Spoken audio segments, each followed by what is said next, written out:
Ankarada start götürən 36-cı NATO Liderlər Samiti qlobal təhlükəsizlik qərarları ilə yanaşı, kuloarlarda tətbiq olunan inanılmaz məxfilik protokolları ilə də dünya mediasının əsas mövzusuna çevrilib.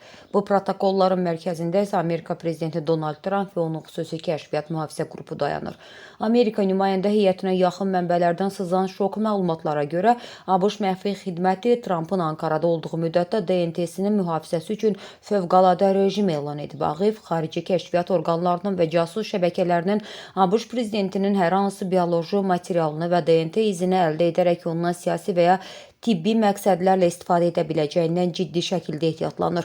Bu təhlükənin qarşısını almaq üçün Trumpın xüsusi tualeti və şəxsi gigiyenik ləvazimatları Vaşinqtondan xüsusi reyslə birbaşa Ankaraya gətirilib. Səfər boyu yaranacaq bütün bioloji tullantıların xüsusi möhürlənmiş qablarda Amerika kəşfiyyatının nəzarəti altında saxlanılaraq yenidən Amerikaya geri daşınacağı bildirilir. Təhlükəsizlik dalğası Trumpın Ankarada gecələyəcəyi Marriott otelini də tamamilə iflic edib. Ağ Ev rəhbərinin təhlükəsizliyi üçün otel mülki şəxslər və digər ölkələrin nümayəndə heyətləri üçün tamamilə qapadılaraq zirehli qalaya çevrilib. Prezident suitinin yerləşdiyi mərtəbədə giriş-çıxış qadağan edilib və ora yalnız Amerika məxfi xidmətinin silahlı agentləri yerləşdirilib. Ən maraqlı məqam isə budur ki, otelin rəsmi personalı Trumpın otağına buraxılmır. Onun qida təhlükəsizliyini, yeməklərinin hazırlanmasını və otaq xidmətini yalnız Vaşinqtondan Trumpla birlikdə gələn xüsusi və yoxlanılmış aşpaz və xidmət heyəti həyata keçirir.